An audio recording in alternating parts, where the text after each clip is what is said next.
Assalamualaikum warahmatullahi wabarakatuh.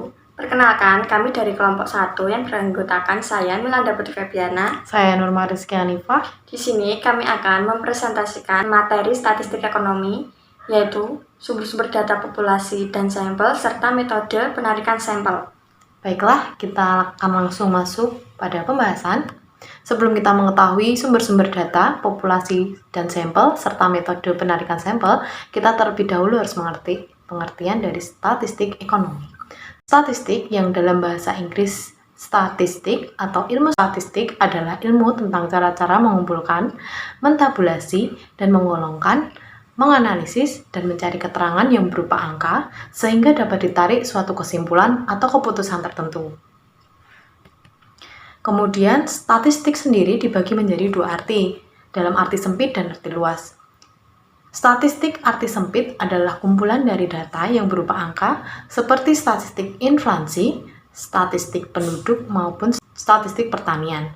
Data tersebut dapat ditampilkan dalam bentuk deretan angka atau dibuat tabel, dan dapat pula berupa grafik. Sedangkan statistik dalam arti luas disebut statistika, adalah keseluruhan dari metode pengumpulan data, pengolahan data, penyajian data, dan analisis terhadap data tersebut. Arti ekonomi sendiri ilmu yang mempelajari menggunakan sumber daya yang terbatas untuk kebutuhan manusia atau masyarakat. Kata ekonomi berasal dari kata etikos dan nomos. Eikos itu kebutuhan dan nomos artinya rumah tangga. Jadi ekonomi adalah ilmu yang mempelajari kebutuhan rumah tangga atau kebutuhan masyarakat. Selanjutnya, tentang materi yang akan kita bahas yaitu sumber data, populasi, dan sampel, serta penarikan sampel. Sumber-sumber data sendiri, yaitu ada satu, jenis data berdasarkan cara memperolehnya dibagi menjadi dua. Yang pertama ada data primer. Data primer adalah data yang didapatkan dan dikumpulkan langsung dari objek yang diteliti oleh orang atau organisasi yang melakukan penelitian. Kemudian selanjutnya ada data sekunder, yaitu data sekunder adalah data yang diperoleh dari pihak atau sumber lain yang telah ada. Data sekunder diperoleh dari penelitian-penelitian terdahulu dan diterima dalam bentuk jadi seperti diagram, grafik, maupun tabel. Yang kedua yaitu jenis-jenis data berdasarkan sifatnya dibagi menjadi dua, yaitu data kualitatif dan data kuantitatif. Yang pertama, data kualitatif adalah data deskripsi atau data yang tidak berbentuk angka, biasanya dinyatakan dalam bentuk verbal, simbol, atau gambar. Data kualitatif biasanya bersifat objektif, sehingga setiap orang yang membacanya akan menimbulkan penafsiran yang berbeda. Yang kedua, data kuantitatif dapat diperoleh dengan melakukan survei atau mendapat jawaban rigid berupa angka.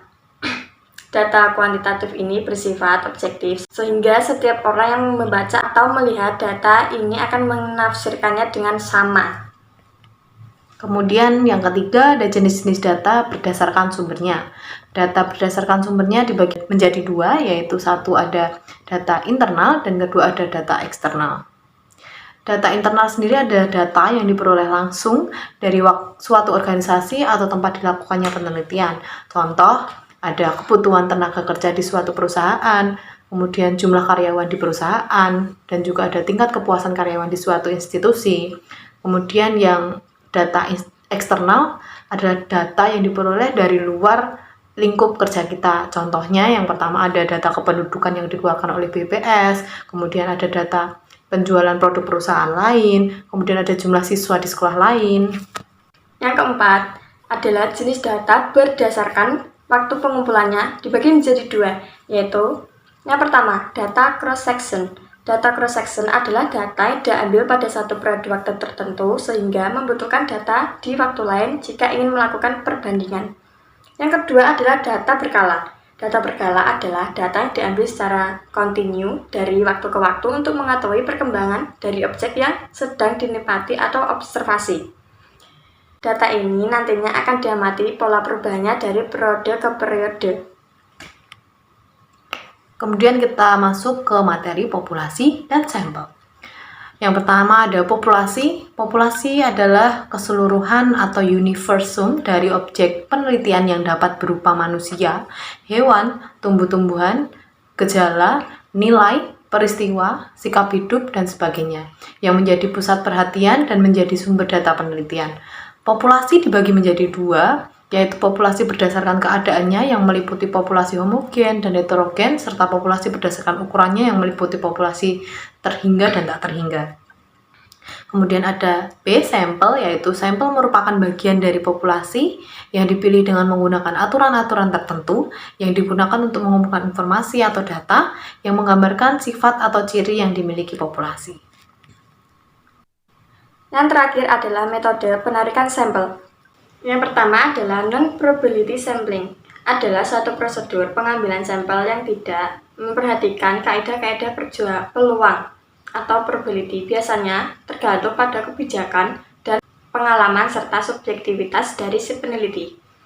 Yang kedua ada probability sampling, adalah suatu prosedur pengambilan sampel yang memperhatikan kaidah-kaidah peluang atau probability, sehingga bias dan sampling error pengambilan sampel ini dapat ditentukan berdasarkan sampel yang terpilih. Dalam bab 1 telah disebutkan bahwa hanya sebagian kecil dari unit di dalam populasi yang akan diteliti di dalam survei sampel. Oleh karena itu, hasil sampling hanya bisa untuk menduga nilai populasi atau parameter. Sekian presentasi dari kelompok kami.